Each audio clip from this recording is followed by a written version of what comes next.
T'as vu le retard qu'on a déjà? Genre c'est ma faute. Arrête ton cirque. C'est quoi ton problème? J'ai pas envie.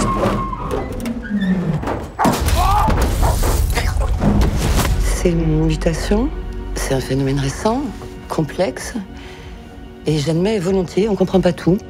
C'est ta mère, Emile. Salut les fans de culture de France Télévisions. Ça t'a fait quoi quand maman elle a commencé à changer? Faut me faire confiance. On va la retrouver. Ça parle de la relation entre un père et un fils dans un monde en mutation. Où des gens se transforment en animaux. Ça pose la question de comment on s'adapte face à un monde qui change vite.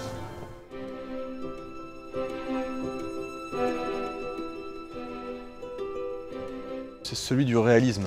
C'est-à-dire que on a fait le choix d'une approche réaliste du fantastique. C'est-à-dire que dans les films fantastiques, on peut avoir des transformations, souvent elles se font en un clin d'œil très rapidement, en une scène.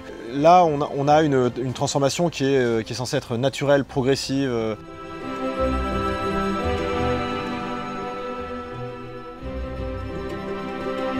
C'est que tout change tout le temps très vite et finalement en fait le changement est une force et justement il apprend à embrasser ça et aller vers son destin et vers son lendemain.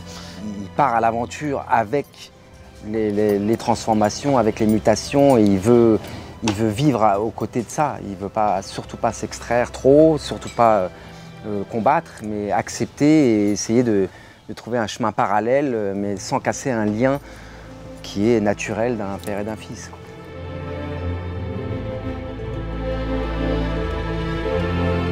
C'est ça qui est intéressant, il n'y en a pas. C'est-à-dire que cette ligne de démarcation, cette frontière, elle est parfaitement théorique, elle est absolument inventée par l'homme. On est à la fois 100% humain et 100% animaux. Et c'est ce qui est intéressant dans l'idée de la travailler dans une histoire comme quelque chose de très progressif et de très naturel, c'est qu'elle s'efface progressivement. À quel moment mon fils ou mon collègue de bureau ou mon voisin de palier qui est en train de muter, à quel moment c'est plus mon semblable, à quel moment ça devient autre chose, ça devient un animal.